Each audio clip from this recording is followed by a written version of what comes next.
पहला शामिल निकालेंगे जी। 17 अध्याय।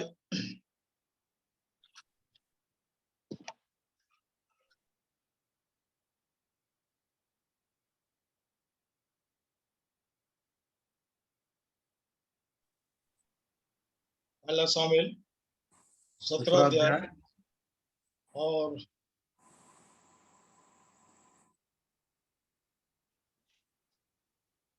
22 वचन से। दाऊद अपनी सामग्री सामान के रखवाले के हाथ में छोड़कर रणभूमि को दौड़ा और अपने भाइयों के पास जाकर उनका कुशल क्षेम पूछा। वह उनके साथ बातें कर ही रहा था कि पलिश्तियों की पातियों में से वह वीर अर्थात गतवासी गोलियत नामक वह पलिश्ती योद्धा चढ़ आया और पहले किसी बातें कहने लगा और दाऊद ने उन्हें सुना। उस पुरुष को देखकर सब इजरायली अत्यंत भय खाकर उसके सामने से भागे। फिर इजरायली पुरुष कहने लगे, क्या तुमने उस पुरुष को देखा है जो चढ़ा आ रहा है? निश्चय वह इजरायलियों को ललकारने को चढ़ा आता है, और जो कोई उसे मार डालेगा उसको राजा बहुत धन देगा और अपनी बेटी का विवाह उससे कर देगा और उसके पिता के घराने को इस्राएल में स्वतंत्र कर देगा। तब दाऊद ने उन पुरुषों से जो उसके आसपास खड़े थे पूछा, जो उस पलिश्ती को मार के इस्राएलियों के की नाम धराई दूर करेगा, उसके लिए क्या किया जाएगा? वह खतना रहित पलिश्ती क्या है कि जीवित परमेश्वर की सेना को ललकारे? तब लोगों ने उससे वही बातें कही, अर्थात यह कि जो कोई उसे मारेगा उससे ऐसा किया जाएगा। जब दाऊद उन मनुष्यों से बातें कर रहा था, तब उसका बड़ा भाई एलीआब सुन रहा था, और एलीआब दाऊद से बहुत क्रोधित होकर कहने लगा, तू यहाँ क्यों आया है? और जंगल में उन थोड़ी सी भेड़ बकरियों को तू किसके पास छोड़ आया है? तेरा अभिमान और तेरे मन की बुराई मुझे मालूम है। तू तो लड़ाई देखने के लिए यहाँ आया है। दाऊद ने कहा, अब मैंने क्या किया है? वह तो निरी बात थी। तब उसने उसके पास से मुंह फेर के दूसरे के सम्मुख होकर वैसी ही बात कही, और लोगों ने उसे पहले के समान उत्तर दिया। जब दाऊद की बातों की चर्चा हुई, तब शाऊल को भी सुनाई गई और उसने उसे बुलवा भेजा। तब दाऊद ने शाऊल से कहा, किसी मनुष्य का मन उसके कारण कच्चा न हो, तेरा दास जाकर उस पलिश्ती से लड़ेगा। शाऊल ने दाऊद से कहा, तू जाकर उस पलिश्ती के विरुद्ध युद्ध नहीं कर सकता, क्योंकि तू तो लड़का ही है और वह लड़कपन ही से योद्धा है।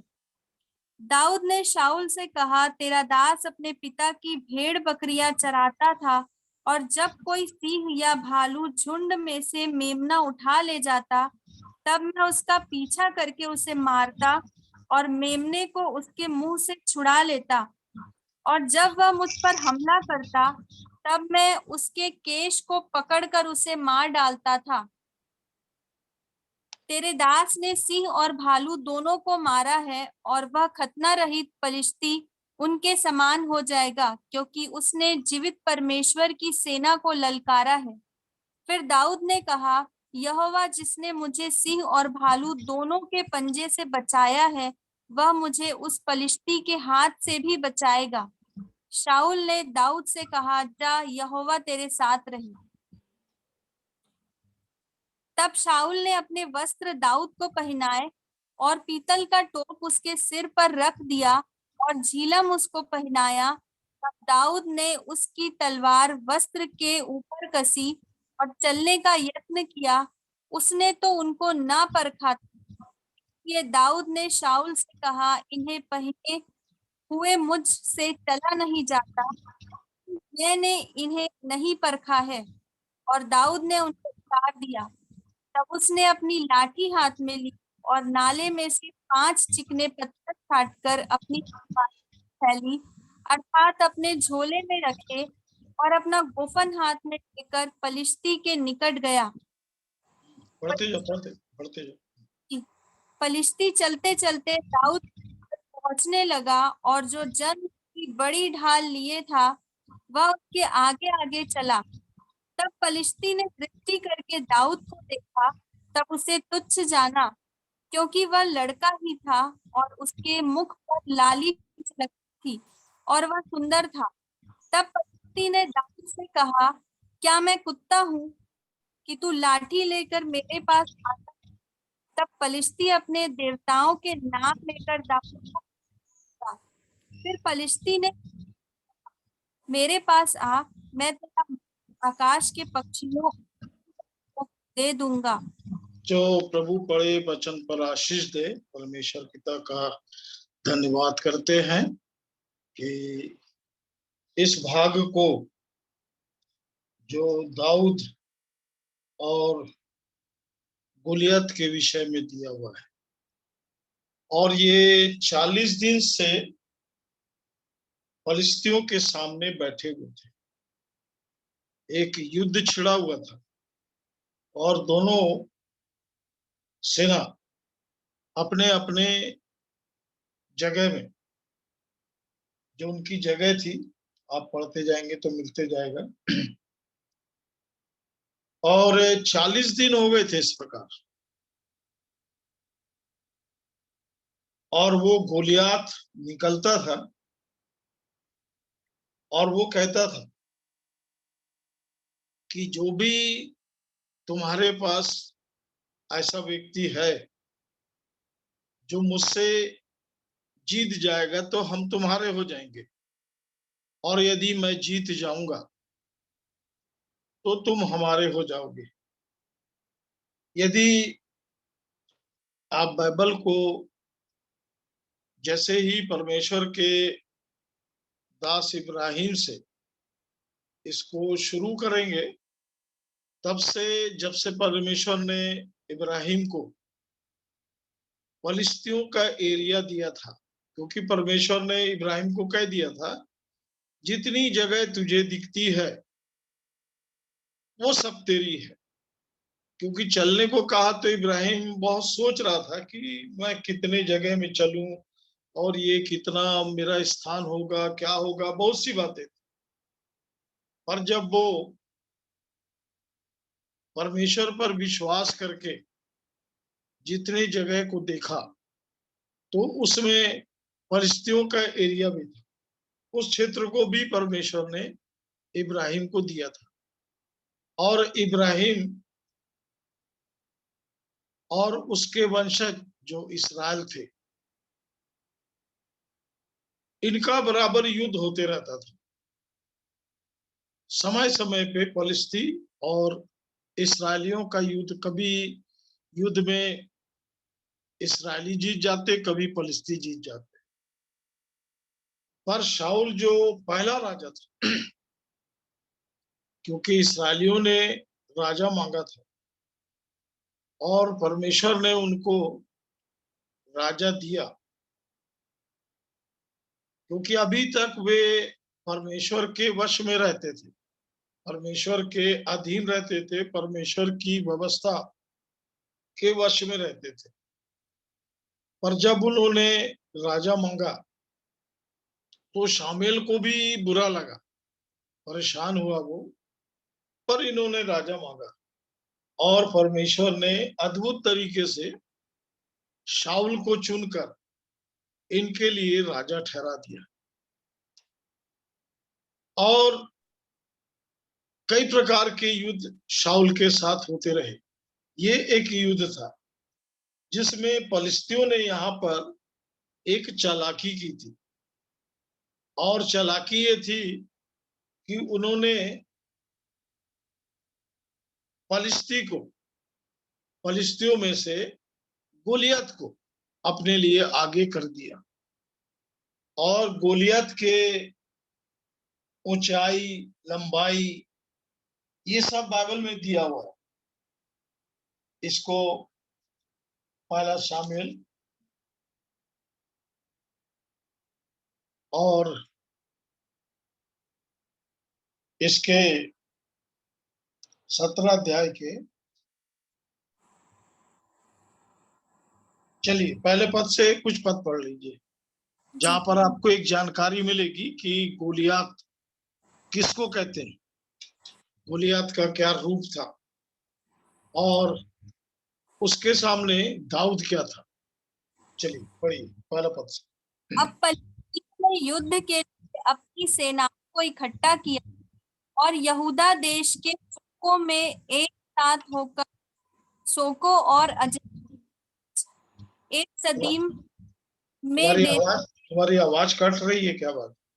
जी आवाज कट। हाँ चलो। अब पलिश्तियों ने युद्ध के लिए अपनी सेनाओं को इकट्ठा किया और यहूदा देश के सोको में एक साथ सोको और एक सदीम में डेरे डाले। शाऊल और इजरायली पुरुषों ने भी इकट्ठे होकर किला नामक तराई में डेरे यहाँ डाले पर आपको दोनों किस किस तराई में डेरे डाले थे ये मिल गया। आगे। और युद्ध के लिए पलिश्तियों के विरुद्ध पाटी बांधी। फिलिस्ती को एक ओर के पहाड़ पर और इजरायली दूसरी ओर के पहाड़ पर थे, और दोनों के बीच थी। पलिश्तियों की छावनी में से गोलियत नामक एक जो नगर और हाथ एक उसके सिर पर टोप था, एक एक पत्थर का झिलम पहने हुए था, का तौल 5,000 शेकेल पीतल का था। अब देखिए यहाँ पे पलिश्तियों की जो गोलियात नामक एक वीर निकला, जो गत नगर का था, पूरा उसका एड्रेस, ऊंचाई और उसकी लंबाई 6 हाथ 1 बित्ता 4 पद में, उसके सिर पर पीतल का टोप था, वह एक पत्थर का झिलम पहने हुए था जिसका तौल 5,000 शेकेल पीतल का था, उसकी टांगों पर पीतल के कवच थे, उसके कांधों के बीच बर्छी बंधी थी, उसके भाले की जड़ जुलाहे की डोंगी के समान थी, उस भाले का फल 600 शेकेल लोहे का था और बड़ी ढाल लिए हुए एक जन उसके आगे आगे चलता था। ये इतना गोलियात का वर्णन था। अब जब वो उसके सामने पूरे इस्राएली लोग थे, उसको ऐसी आशा नहीं थी कि मेरे से लड़ने के लिए एक नौजवान लड़का आएगा जिसकी अभी बराबर मूछें भी नहीं निकली थी, क्योंकि जब चुनाव करने के लिए शामुएल को भेजा था परमेश्वर ने, तो परमेश्वर ने जब उसको, इसके 7 बेटे आ चुके थे यशा के और 7 को उसने नकार दिया था, तब उसने पूछा कि क्या तेरे सब पुत्र लोग आ गए? 16 के 10 में।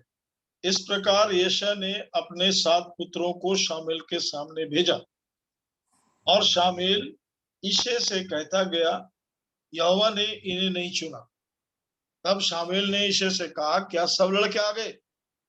वह बोला, नहीं, छोटा तो रह गया है और वह भेड़ बकरियों को चरा रहा है। शामुएल ने यिशै से कहा, उसे बुलवा भेज, क्योंकि जब तक वह यहाँ न आए तब तक हम खाने को ना बैठेंगे।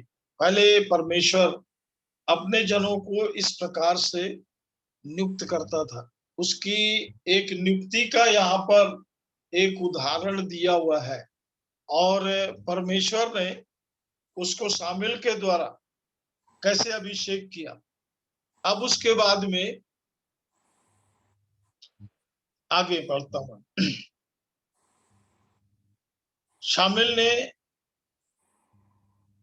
तब शामुएल ने यिशै से कहा, क्या सब लड़के आ गए? वह बोला, नहीं, छोटा तो रह गया है और वह भेड़ बकरी को चरा रहा है। तब यिशै ने कहा, शामुएल ने यिशै से कहा, उसे बुलवा भेज, क्योंकि जब तक वह ना आए तब तक हम खाने को ना बैठेंगे। तब उसे बुलाकर भीतर ले आया। आगे, उसकी तो लाली झलकती थी और उसकी आंखें सुंदर, उसका रूप सुडौल था। तब यहोवा ने कहा, उठकर इसका अभिषेक कर, यही है।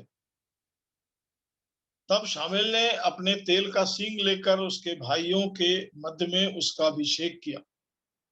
और उस दिन से लेकर भविष्य को यहोवा का आत्मा दाऊद पर बल से उतरता रहा।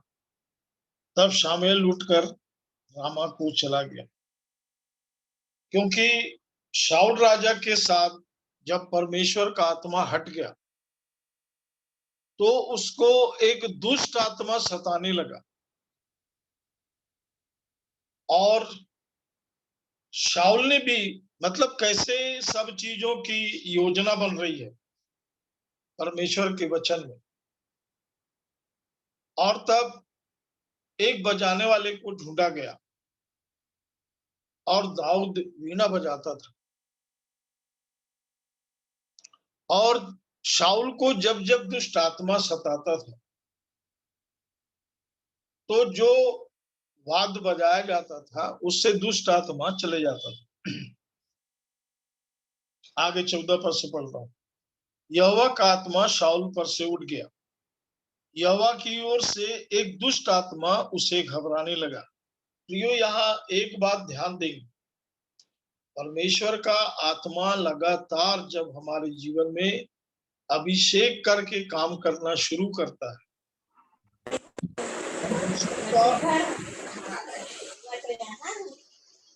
परमेश्वर का आत्मा हमारे जीवन से स्वर्गीय बातों को चाहता है। परमेश्वर का आत्मा इसलिए दिया जाता है कि परमेश्वर की इच्छा हमारे जीवन में पूरी हो। उसको लेकर यदि हम अपने कुछ भी मनमानी करेंगे, क्योंकि पीछे जब आप पढ़ेंगे, पढ़ना है आपको, मनन करेंगे, क्योंकि मैं गवाही में सुन रहा था बहुत से लोगों ने परमेश्वर के वचन को मनन करने की आदत बनाया है। और जब आप इस आदत को बना लेंगे तो अवश्य है कि आप ये भी गवाही सुन रहे थे कि किस प्रकार से मनन करने से, ध्यान करने से परमेश्वर का आत्मा आपकी आत्मा में शांत कब क्या कह जाता है, ये सिर्फ आपको ही पता पड़ेगा। अद्भुत आशीषों से भरता है। तो परमेश्वर का आत्मा शाऊल को छोड़ दिया था और एक दुष्ट आत्मा से घबराने लगा। उसका काम ही है घबराना, डराना। और इसलिए प्रिय, पवित्र आत्मा पाने के बाद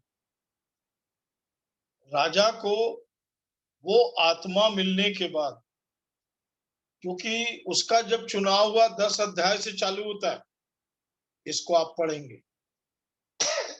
उसी बीच परमेश्वर को दाऊद राजा का भी चुनाव करना पड़ा, क्योंकि जब परमेश्वर के बातों को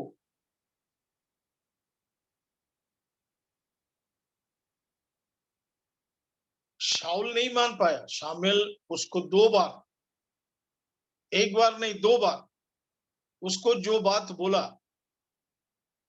वो लोगों के डर से आपको मिलेगा, वो ठहरा नहीं रहा। बोला मेरे आने तक ठहरे रहना, तब बलिदान चढ़ाना। और शाऊल ने देखा कि लोग इधर उधर चले जा रहे हैं। उस डर से उसने शामुएल की आज्ञा को तोड़ दिया और इससे पवित्र आत्मा दुखित हुआ। जब 2 बार देखा कि शाऊल लोगों के तरफ, पर लोगों का भी वो राजा नहीं बन पाया, लोगों ने भी धीरे से उसको अपने मन से उतार दिया। यहाँ पर एक दृश्य बताता है। युद्ध के लिए 40 दिन तक ये लोग डरे हुए बैठे थे और वो गोलियत 40 दिन से लगातार आकर ललकारता था इनको, और इनमें से क्योंकि वो एक व्यक्ति को बुलाता था, एक व्यक्ति, और वो एक व्यक्ति कोई भी जाने के लिए तैयार नहीं था, क्योंकि उसने ये शर्त रखा था, यदि तुम हार जाओगे, वो तुम्हारा व्यक्ति हार जाएगा, तो सारी इस्राएली प्रजा हमारे वश में हो जाएगी। और दाऊद जब आया, दाऊद को बताया गया, उसके भाइयों ने एक बात देखा था कि शामुएल ने सातों भाई का इनकार कर दिया था, और सातों भाई वहां पर थे, और आठवां जब ये आया तो यहोवा ने इसको चुना है, उसका अभिषेक किया गया। अवश्य उनके मन में ये विचार रहा होगा कि हमको छोड़ करके परमेश्वर इसको कैसे चुनेगा, पर शामुएल के सामने कोई बात बोल नहीं पाते थे, क्योंकि शामुएल से इसलिए सब डरते थे कि वो परमेश्वर का जन था। लोग उससे मिलने थर थर कांपते हुए आए थे और उससे पूछे थे, तू भली मनसा से आया है कि बुरे विचार से? उसने कहा, नहीं, मैं भली मनसा से आया हूं। तब लोगों के जी में जी रहा। तो उस समय जो भी नबी होता था, इसी प्रकार परमेश्वर का आत्मा जिसमें होता था, लोग उसका बहुत आदर करते थे, क्योंकि वो जो बोलता था वो होता था,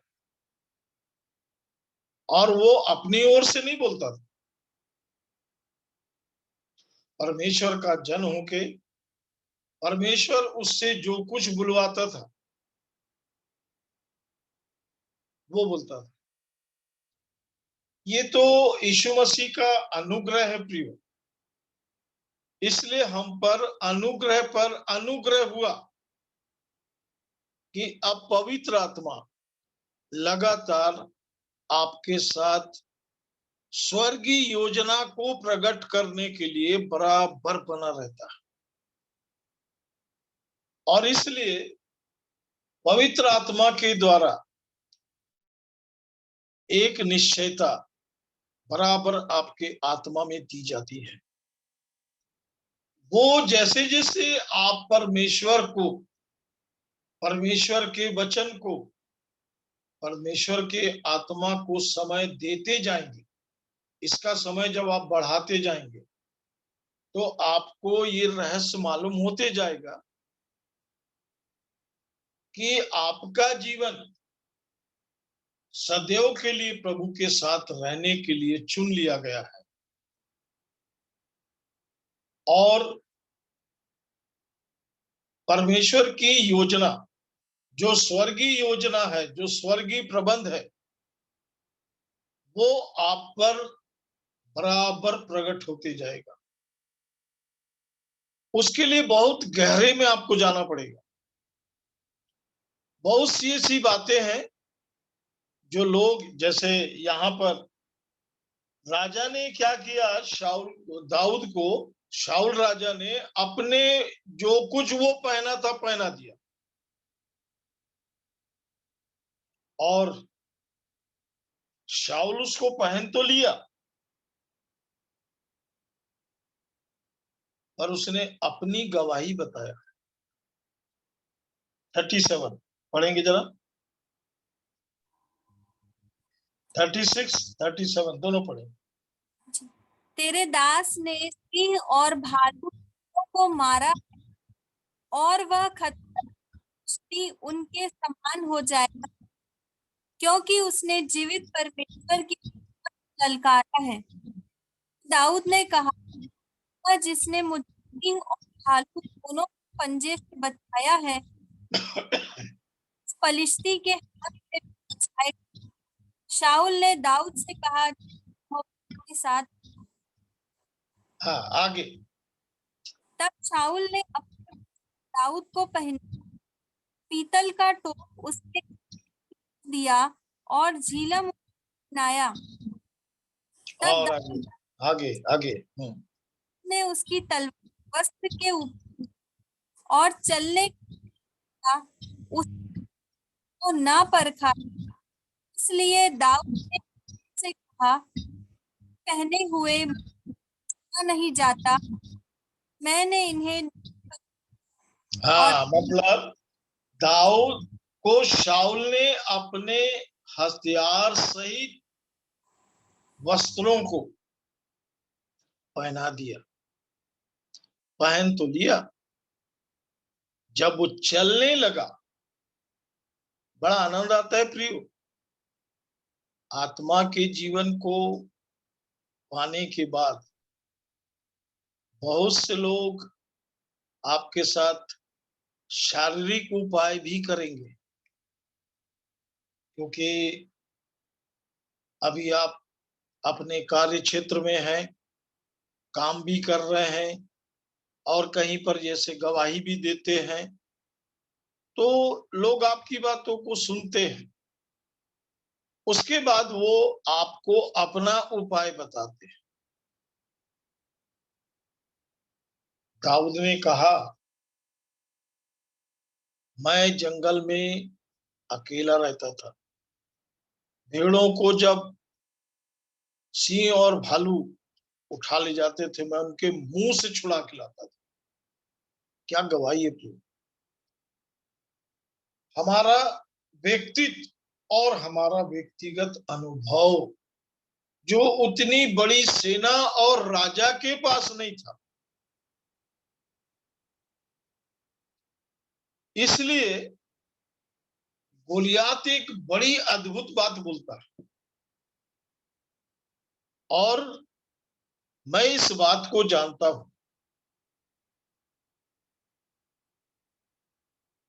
कि उसको परमेश्वर के आत्मा ने इस बात को दिखाया या शैतान ने उस बात को उसे दिखाया। 43 पद में लिखा है, तब पलिश्ती ने दाऊद से कहा, क्या मैं कुत्ता हूं? उतना चौड़ा डील डॉल वाला व्यक्ति, मतलब दाऊद ने नहीं कहा। इसने क्यों कहा, ये वहां पर आपको 43 पद में, कि तू लाठी लेकर मेरे पास आता है। फलिश्ती 40 दिन से एक बात को देख रहा था, कोई भी इस्राएली और उनके साथ शाऊल राजा भी, जो सारे युद्ध के वस्त्र से लेस था, सेना से भरपूर था, वो एक गोलियात के सामने अपने को जाने के योग नहीं समझ रहा। पर दाऊद इधर आया, वो 1 मिनट भी नहीं रुका। उसके तीनों भाइयों ने बड़े ध्यान से उसको देखा, बोला, तू यहाँ क्यों आया है? वो थोड़ी सी भेड़ बकरी को किसके पास छोड़ के आया? क्योंकि ये 8वां भाई था, छोटा था, बड़े भाई का हक बनता है, डांट रहा था। और सिर्फ डांट नहीं रहा था, वो कोशिश कर रहा था कि उसको वहां से भगाए। उसने अपने भाई की तरफ से मुंह फेर लिया और उसके बाद वो फिर दूसरे व्यक्ति से पूछने लगा, यदि ये गोलियात को मार दिया जाएगा तो राजा क्या क्या करेगा उसके लिए? और दाऊद को बताया जा रहा था कि जो गोलियात को मारेगा, क्योंकि गोलियात ने जो बातें कही थी उसमें दाऊद ने उसके सामने 3 बातें रखा था। एक, तूने परमेश्वर के जीवते परमेश्वर की प्रजा को ललकारा है। दूसरा, तूने इस राजा को भी ललकारा है जो 40 दिन से बैठा हुआ था। तीसरा, तूने मुझे ललकारा है।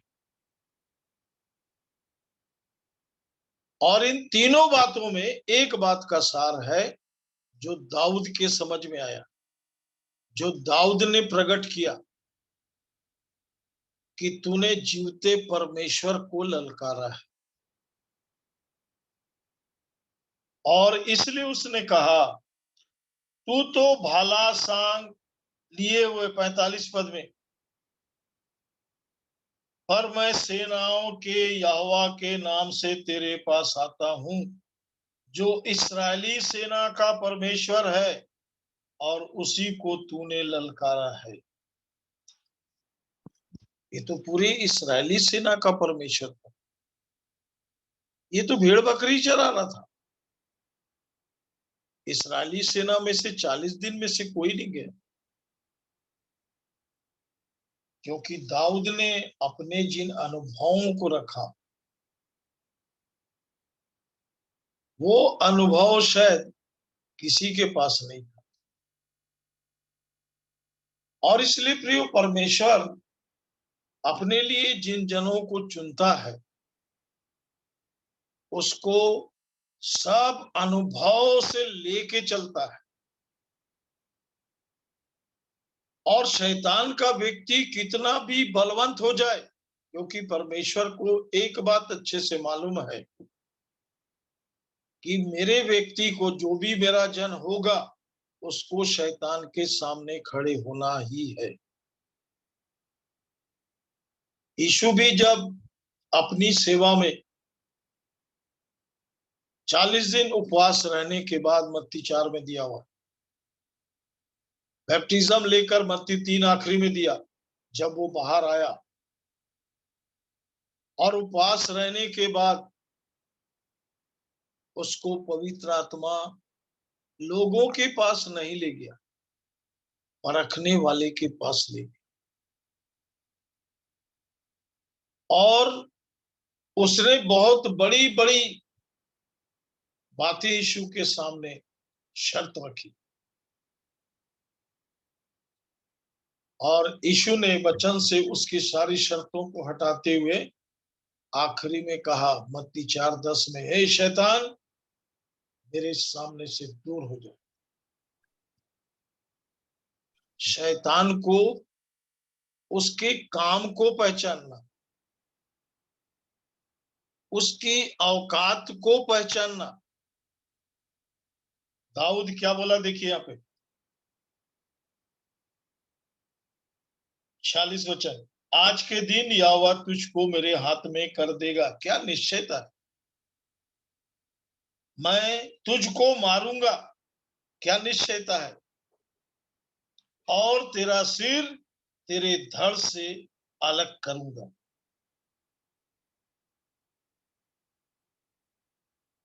मैं सेनाओं के यहोवा के नाम से तेरे पास आता हूं। एक निश्चयता। दाऊद परमेश्वर का जन है, उसके पास किसी प्रकार से कोई लोग और कोई कुछ नहीं है प्रिय। वो राजा उसको पहनाया, राजा के पास लाया गया। पहली बार राजा भी बोला, भाई तू उससे नहीं लड़ सकता। फिर राजा ने एक बात का 37 पद, फिर दाऊद ने कहा, यहोवा जिसने मुझे सिंह और भालू दोनों के पंजे से बचाया, सुनेंगे ध्यान से, वह मुझे उस पलिश्ती के हाथ से भी बचाएगा। शाऊल क्या बोलता है? शाऊल ने दाऊद से कहा, जा, यहोवा तेरे साथ रहे। मेरे मुंह से अपने आप ये बात निकली कि शाऊल ये बोलना भूल गया या इस बोलने लायक नहीं रहा कि यहोवा मेरे साथ रहे। क्योंकि दाऊद बार बार एक ही बात बोल रहा था, मैंने सिंह और भालू को इसलिए मारा क्योंकि परमेश्वर मेरे साथ था। मैं परमेश्वर की उपस्थिति को, मतलब मुझमें वो योग्यता नहीं थी। योग परमेश्वर में कोई योग्यता नहीं देखना, वो तो योग है, योग केवल तो ही है। और इसे पूरी निश्चयता परमेश्वर अपने जन को देता है। दाऊद के पास पूरी निश्चयता थी, इसलिए वो लाठी को हाथ में लेके गया। पर एक बात बोल रहा है कि मैं तेरे सर को तेरे धड़ से अलग कर दूंगा। तलवार नहीं है उसके पास, उसके पास क्या था? 40 वचन, तब उसने अपनी लाठी हाथ में ली, दूसरा, और नाले में से 5 चिकने पत्थर छांटकर अपनी चरवाही की थैली अर्थात अपने झोले में रखे और अपना गोफन हाथ में लेकर पलिश्ती के निकट गया। किसी प्रकार कोई डर नहीं, कोई भय नहीं, जबकि उसके पास सारे हथियार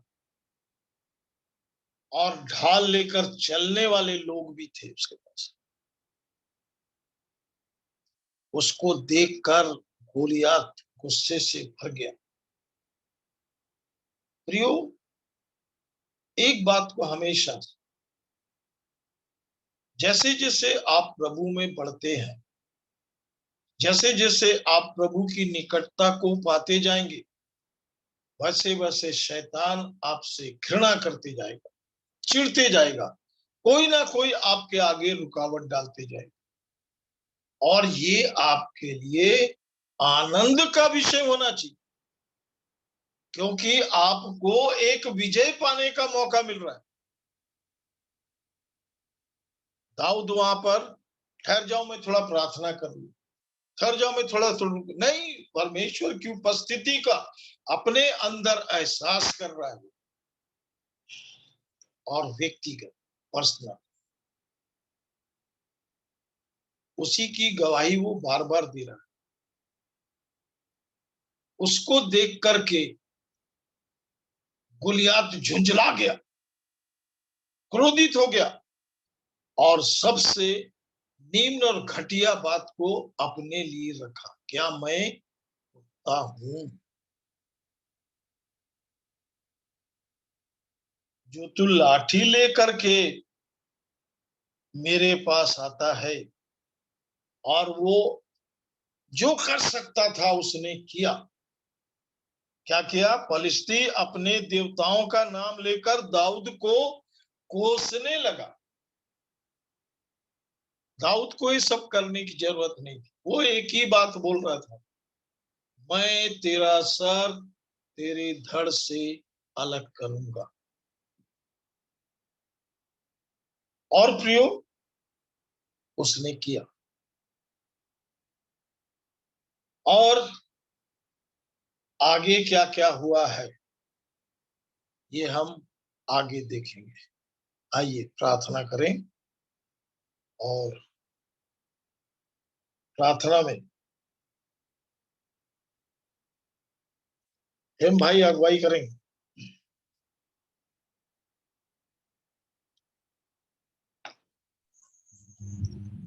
आइए प्रार्थना करें।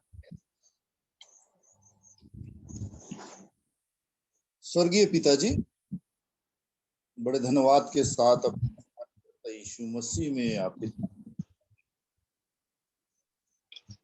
आपने हम सबों में अनुग्रह किया। पिताजी की आज की संध्या इस ठहराए हम आपके चरणों को आपकी आवाज को अपने लिए सुन सकते हैं। हम आपके नाम का और आज जो वचन आपने के जीवन के लिए रखा कि हम कहाँ देख रहे हैं। आप जीवते परमेश्वर की ओर या संसार के उन ऊंचाइयों की ओर देख रहे हैं। प्यारे प्रभु जी, आपकी बड़ी सहायता चाहते हैं। जिस प्रकार दाऊद की आंखें थी कि उसने कहा, इसने जीवते परमेश्वर की सेना को ललकारा।